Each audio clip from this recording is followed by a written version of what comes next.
Welcome to the Power Up Your Marriage and Business podcast. We're your hosts, Robert and Kaylee Fukui. I know we're supposed to say we created this podcast for you, but we really created this for us. Because one of the power struggles we witnessed growing up and now dealing with in the present is balancing the needs of the business with priorities of marriage. Does this sound familiar? As children of entrepreneurs, we're often on the receiving end of that struggle. Parents worked so hard to provide that they did not have time for us. We realized it wasn't their fault. They did only what they knew. But not wanting to repeat the past, we've been intentional about building a business that we run as opposed to it running us. Every day we fight to keep the priorities the priority: faith, family, and finance, or the business. Some think it's impossible, but we say it's possible. You just need to challenge the false belief that a successful business only comes at the sacrifice of your family. It doesn't have to happen that way, and we know we're not the only couple to think this way and achieve it. If you listen to some of our past episodes and tune in for future ones, you will hear from some amazing marriage experts and entrepreneur couples that have been able to build a thriving marriage and prosperous business at the same time. So that's why we created this podcast, to be in the front row and hear from others that have gone before us. And from time to time, we'll share what has worked for us as well. But we know there's more to learn and want to take you along for the ride with us. We may never get it perfect, but with intention, we can all build a thriving marriage and prosperous business. So thank you for listening. Sit back, get comfortable, and let's power up your marriage and business.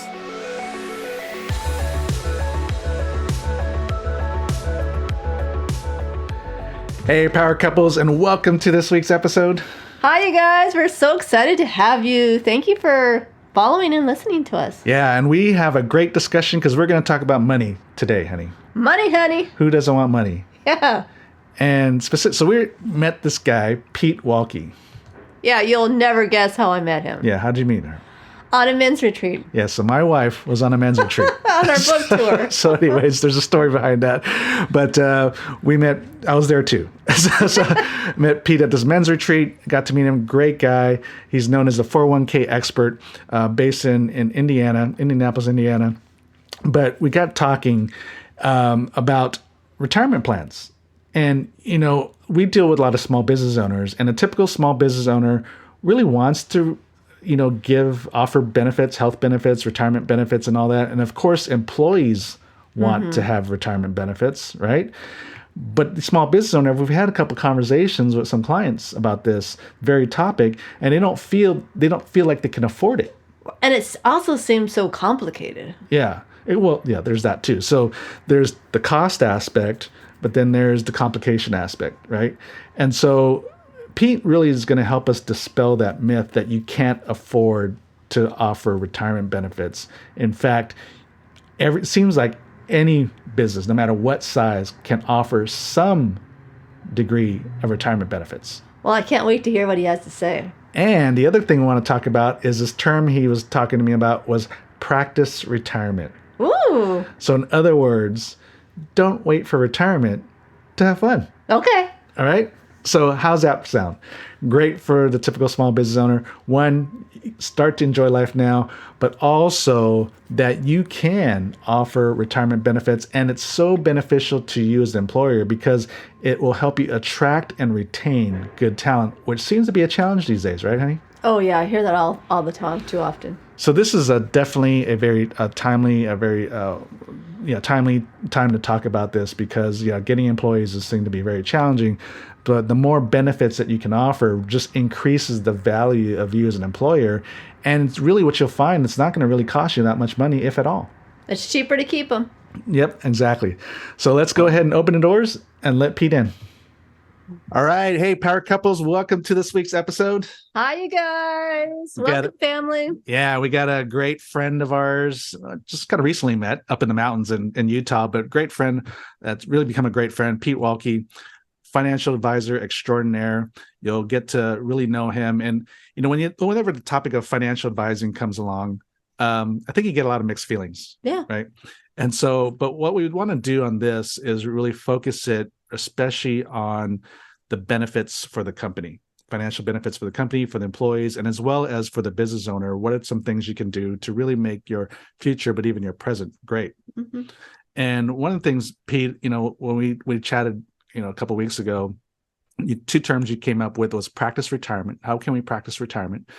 And then because you specialize kind of in establishing 401k benefits, retirement benefits, I thought this is a great topic to talk about, because most of the business owners, the clients that we have, and I'm sure most of our listeners, are kind of smaller end, maybe 10 employees or less, or maybe have 20 employees or less.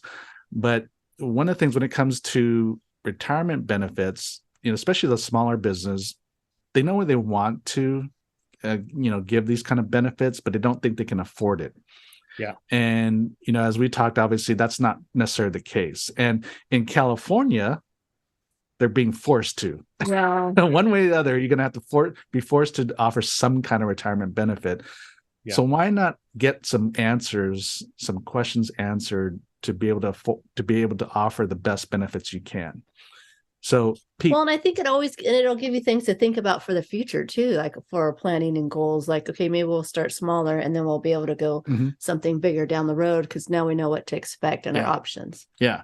So, question, Pete. So, for the business that thinks they can't afford to offer retirement benefits, what do you say to that? Well, for whatever budget they have, there is something out there for them. And as Kaylee just said, you want to start small and then you want to gradually build up. But really what employees are looking for is somebody that they can talk to, somebody they can sit eyeball to eyeball and ask real questions about their situation. So whenever a business owner can bring a financial advisor in and allow time for the employees to sit down one-on-one and just hear what's going on in their lives, then that is really what employees are looking for. And since 2008, employees are really focused on just the day-to-day finances. And with the recent inflation, it really feels like it's taking people 30 to 50% more money just to maintain that lifestyle that they had a year ago. A year and a half ago. So a lot of the questions are focusing on their budget and how can I stretch my money? How can I make things go further? So whatever budget the business owner has, there's something for them. So what would be an example of some small little thing that they could do to get started? So they could do like a group IRA program. If you're talking about retirement benefits, you can have money payroll deducted going into an IRA for each of the employees, and you can do that pre-tax. That's one thing they can do. It's a very low cost thing to do. Another thing you could do is just have an advisor come out and meet with the employees 4 times a year on a quarterly basis. And typically, if the advisor is working with the business owner already, and they've got a relationship, many times they'll do that at no cost, because the fees that they're getting from the business owner relationship usually cover that kind of thing. So now, do you come in and set everything up? Because to be honest, as business owners, I don't know if we really have time to be doing all that and trying to investigate and research and paperwork. Yeah, a good advisor can set all that stuff up for you. Typically, you want a local advisor if all your employees are in one location. But COVID has proven that you can work with advisors all over the country now. Everybody's comfortable with the Zoom technology. A good advisor can do that, especially an advisor that focuses on benefits. And that's exactly what we can do. Another thing you could do is just set up a 401k or a simple IRA. And those are kind of you can do a basic 401k plan with either no match or a very little match. So there's little money that comes out of the employer's pocket. But the perceived value is such that, hey, we're a company with 5 employees and we have a 401k, or have 5 employees and we've got a simple IRA, which is a big deal. Yeah. So something free they could do would be just literally just bring an advisor like you in to have conversations with employees, right? And then obviously if the employees want to set their own IRA or whatever, they can do that. And that's no cost, obviously, to the employer. Absolutely. But when it comes to setting up like the group IRA, 401ks, obviously there's a cost to an employer at that point. Mm-hmm. What's the difference between group IRA versus a 401k? How do you decide which one to go with? Well, a lot of times it's whatever costs the least amount of money to the employer. So a group IRA is probably the least expensive, and it literally would cost them nothing. Local bank would do it. An advisor could do it through like a Fidelity. A lot of the big mutual fund companies have a lot of tools that the business owner can use that are free. Let's see. You can do a simple IRA, which looks just like a 401k to the employee. But it's for businesses under 100 employees. It's a lot less expensive. You don't have to file the paperwork with the IRS, but you are locked into a match at 3% there. So you can do the same thing with a 401k without a match, and it tends to be less expensive for that. Okay. So the 401k, you can go without doing a match, but the simple IRA, you do have to have a match. Correct. Yeah. Okay. Yeah. So there's some limitations on that, but you don't have to do the paperwork with the IRS at the end of the year like you do a 401k plan. So for a few $1,000s, you can do a full-blown retirement plan that looks like a big company 401k plan. Lots of choices. The key is to have that advisor sit eyeball to eyeball with the employees, because that one-on-one is really what they're looking for.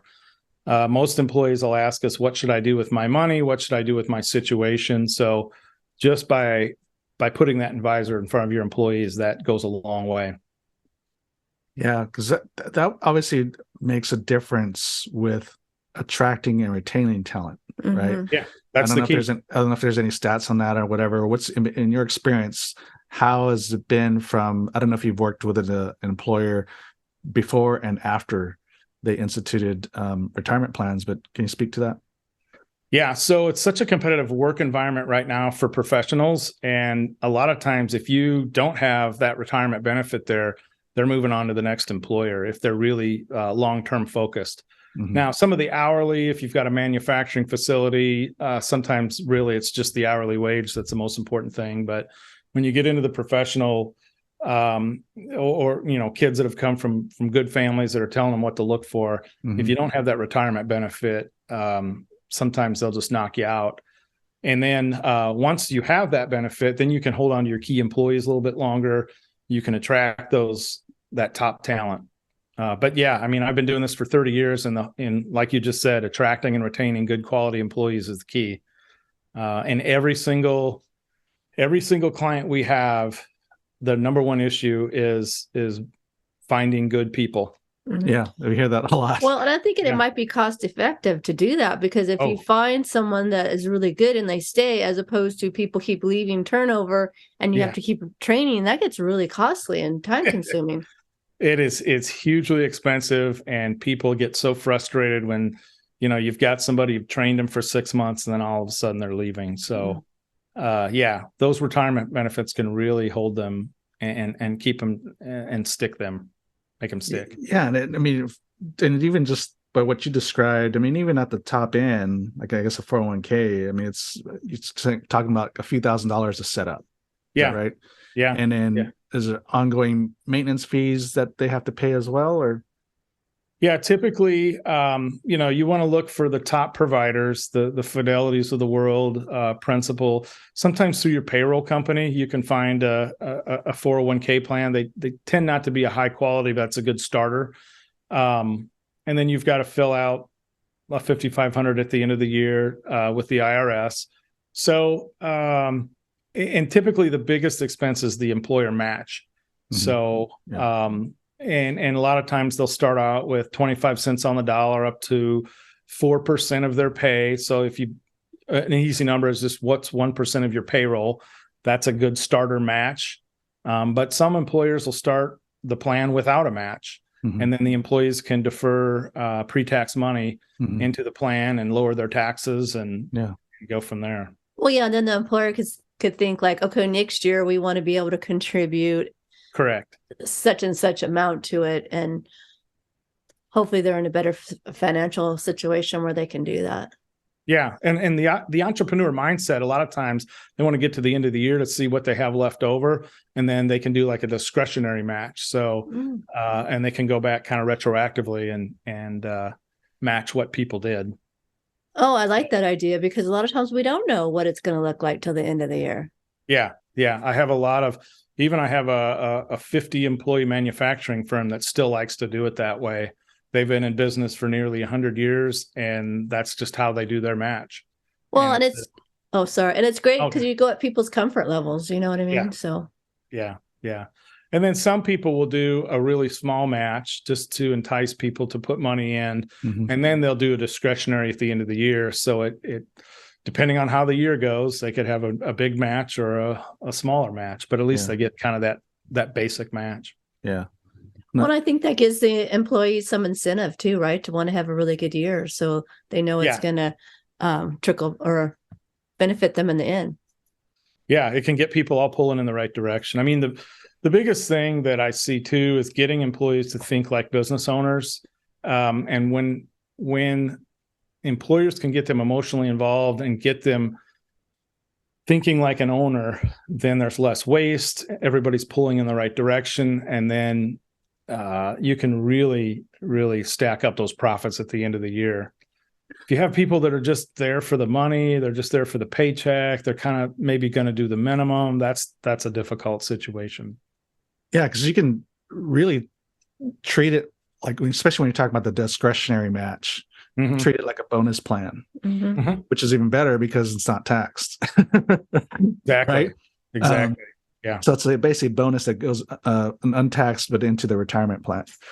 So that's great. So have you, I don't know if you've had any clients that do something like that, like use it as like a bonus match, or maybe just purely just use it as an additional incentive, right?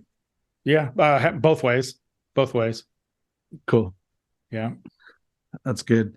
So this is from your experience then. I mean, it sounds like the employees really appreciate kind of you coming down, sitting down with them and going over their individual, obviously retirement plans or just financial plans in general, right? Because you look at everything, not just strictly the retirement stuff. Yeah. So the way I typically approach it, it's really holistic. So I've got a business called Orange Coaching, and it incorporates the financial planning in there. If you slice an orange in half, you've got that white thing in the middle, and then you've got all those compartments. And it's like their work, their money, their marriage, their health, and their family. It's all holistic. So doing this for 30 years, all these financial conversations really come down to those 5 areas that cause the most stress in people's lives. So what I like to do is I like to get to know them, get to understand them, and then their finances kind of, it's all together. It's all holistic. So when you understand the employee, when you understand the person, then you can really help them. Because what we want to do, if they have to make changes financially, you want the path of least resistance. So that's where you're going to get the most growth and the most willingness to change, because you've got some advisors that'll go in and they'll say, this is the way to do it. This is the only way to do it. It's my way or the highway. And maybe that works with 25% of the people, but I really like to start where they are and understand them and like walk a mile in their shoes. And then, okay, now I understand why they do what they do. Here's how we can help them financially. So it sounds like a little bit of a cumbersome process, but in the end, it really connects with the employees. And that's what they want. They just want somebody to be able to talk to be able to go to help with these financial decisions. Yeah. And not just a cookie cutter approach, but something that it's kind of fit for their own life vision, I guess, right? Exactly. Everything is customized now. The whole one size fits all doesn't work when you're dealing with people's finances. Well, I think people want to be heard and they want the relationship. They want to know that you care. And if you force things on people, it's like, at least with me, I'm like, I don't know about that. Well, it's like going into, Yes, dear. It's like going into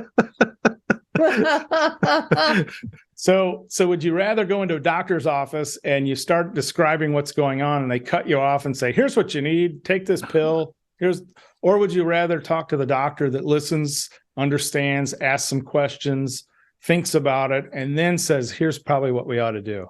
Yeah, make sure they amputate the right leg. Because they've heard those horror stories and they take the wrong leg. Unbelievable. Oh, wow. Oh, my. So now they use a marker on the leg.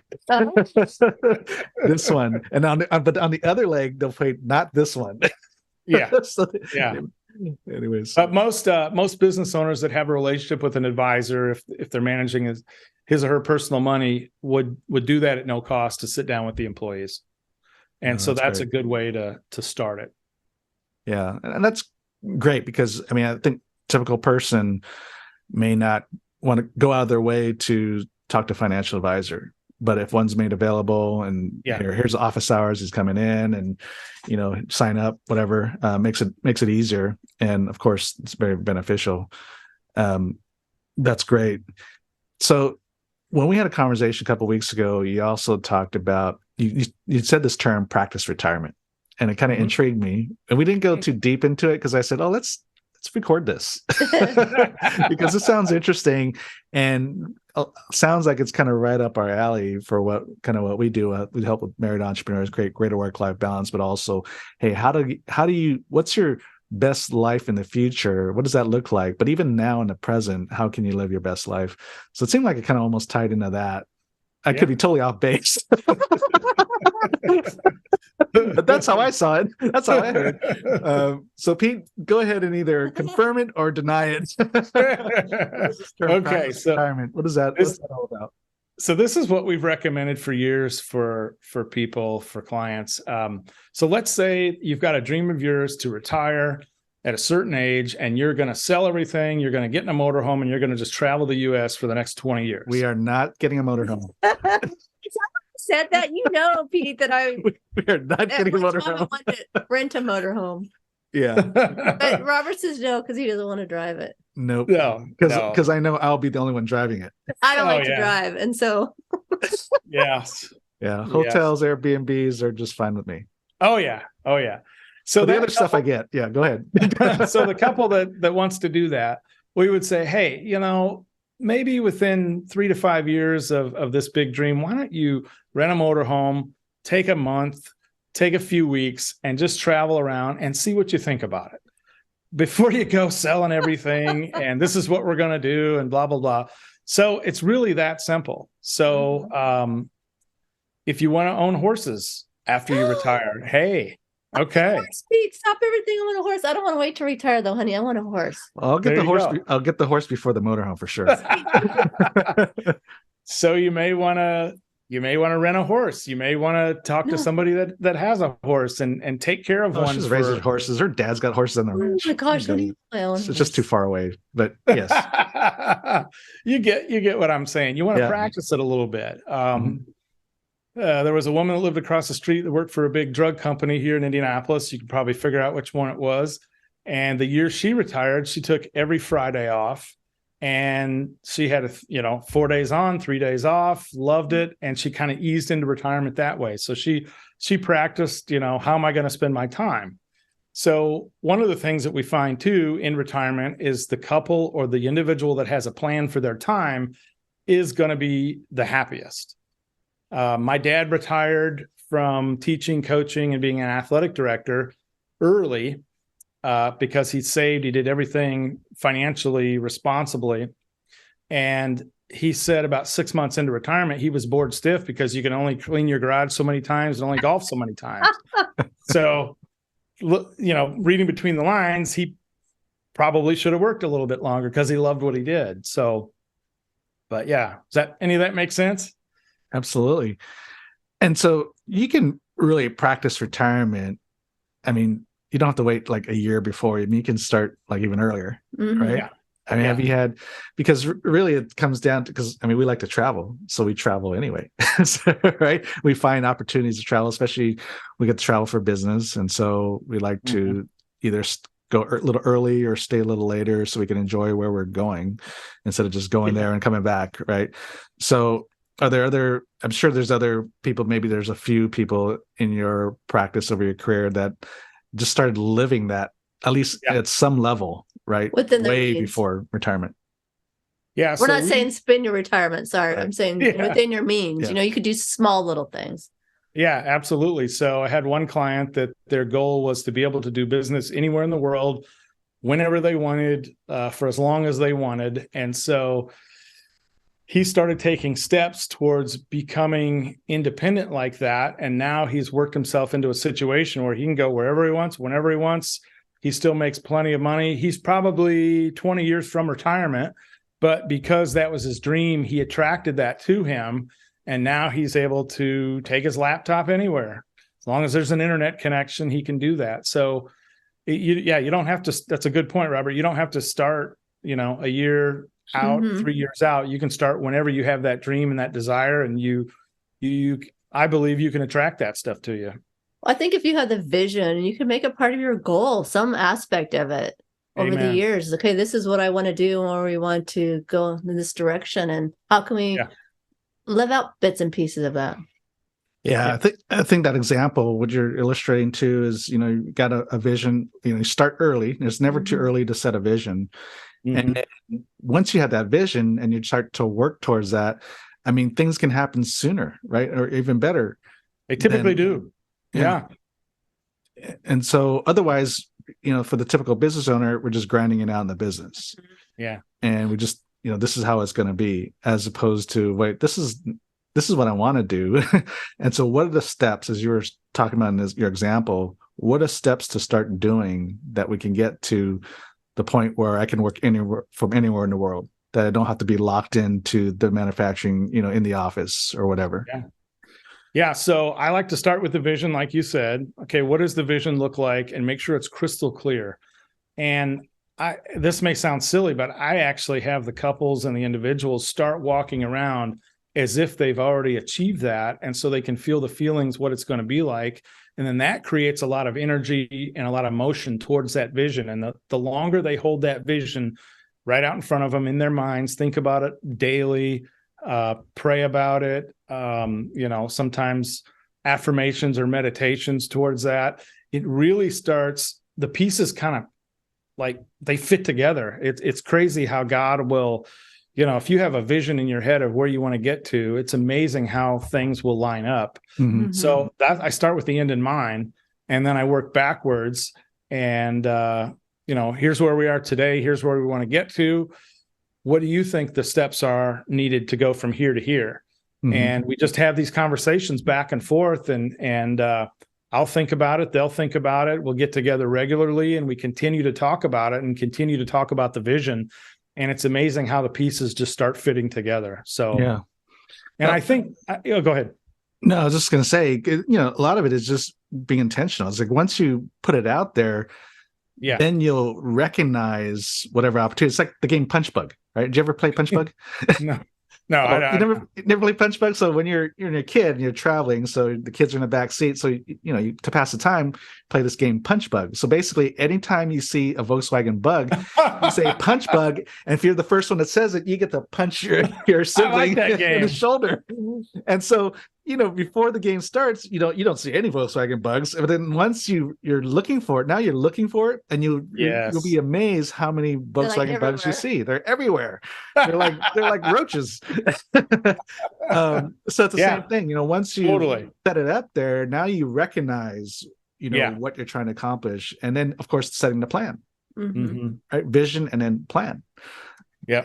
And that's where a lot of, with our work, a lot of reasons why there's such lack of work-life balance is because there is no complete vision. Yes. And there is no plan to accomplish that. The hope is you work hard enough and earn enough, and then everything falls into place. Yeah. I think it just boils down to a mindset of, a lot of people have just been grinding away for years and decades, and they just don't think it's possible. And then I think when coaches like you two come along and you can help them create that vision and help them, give them examples of other clients that have done it before, and then they have the belief that maybe they can do it. And then you start working, and it really almost brings people back to life, because people can be so worn out and worn down from just life and surviving and just having a mindset of just getting through the day or the week. And when you bring that vision to them and they get excited about their future, that's when their energy comes back. They just come to life, and then they start getting creative, and they start texting you in between sessions and, hey, how about this? And it really just brings people back to life too. Yeah, that's awesome. So what are you doing to practice retirement? Yeah. I want to hear all these tips. That's a good question. I've got lots of ideas. So my vision is to be able to manage real estate, businesses, and not be in them. So putting a team together, a leadership team that can help me manage businesses, investments, and real estate. And then I can work anywhere in the world that I'd like to. I'd like to have a second home in the Bahamas. And I would like to I'm about a 2-hour flight away. So, it's 35 here in Indianapolis today, but in the Bahamas, it's probably about 83. So a 2-hour flight is perfect. It's only 2 hours? That's it. Depending on the aircraft that you travel in. Yeah. So, wow. The commercial, certainly not. So it's got to be private. So, Okay. but yeah. So it's common here in Indiana to get to either Arizona or Florida. Florida is really popular, but the Bahamas aren't too much further. So, yeah. Oh, hurry up and buy that place and then send your private jet to come get us so we could go visit them. Mm-hmm. Yep, there that sounds good. Sounds like a plan. Yeah. Let's practice that, Pete. Yes. So you probably saw the show The Prophet, Marcus Lemonis, and he would go. So I watch a lot of those episodes. I pick up different things that he's doing. My business portfolio will consist of the pet industry. I've got 2 dogs. And I would like to have a line of dog parks, a line of dog clothing that's fun, and then a line of a national groomer, because I think if you can do grooming the right way, you can really roll that out to the rest of the country. And so, so that's kind of the pet portfolio I'm thinking from business. So what I constantly do is I constantly am thinking about my picture. What does my picture want to look like? So I have a vision board and I've got pictures of things that I want my life to get to. And when you can incorporate pictures into where you're getting to, your vision, it really brings all of your senses in. And so you can feel it, experience it prior to it becoming a reality. So, so I'm really right now focusing on my clear mental picture of what I want retirement to be. Awesome. So are you going to, in our household, according to my chief counsel, my wife, I'll never retire. Yeah, she's gonna work me to the bones. Yeah, right. Because I said you're probably not going to retire, but you can work as many hours as you want because you love to grow and to be learning and helping people. You love doing all that stuff, and I don't want you to have to give that up. She's thinking about me, Pete. If you all my best interests. And if you golf every day, it's not going to be a treat anymore. Yeah. Well, I don't know. Well, we'd have to try. We have to practice retirement. Sitting home all day watching TV is not your jam. Yeah, no, I enjoy what we do, and so certainly I can do it as long as we can, for sure. Yeah. But definitely, be able to do some of the other things a little bit more as you get older, right? As we slow down. But so we covered a lot of bases. We talked about practicing retirement, being able to offer retirement benefits at no cost to low cost. Yeah. And then what about the business owner themselves? Maybe what are some of the top mistakes that self-employed small business owners do with their retirement or their financial retirement? Yeah. Yeah. Well, typically they don't have a vision of what retirement looks like. So a lot of times they're just grinding out year after year, decade after decade. Sometimes they put too much emphasis on their business. And so what we like to do is we like to pull cash out of the business and have other assets for them. So a typical business owner may have 30% of their net worth in their business, 30% in land or real estate, and 30% in the market. And that seems to be a mix that people are very comfortable with because they're diversified. Mistakes that you see is that a lot of times business owners will say, well, I've got everything in my business and I'm going to sell my business to retire. And that can be a mistake because many times they're not going to get what they think the business is worth. It really just depends on the market and the buyers out there. But if they say this is my exit plan, is I'm just going to sell the business and then I'll live on the proceeds, and with no other assets or no other streams of income, that can be a big mistake. So The sooner we can have conversations about pulling money out of the business, putting it in other assets, developing other streams of income. I'm a big believer in multiple streams of income, no matter what level people are at.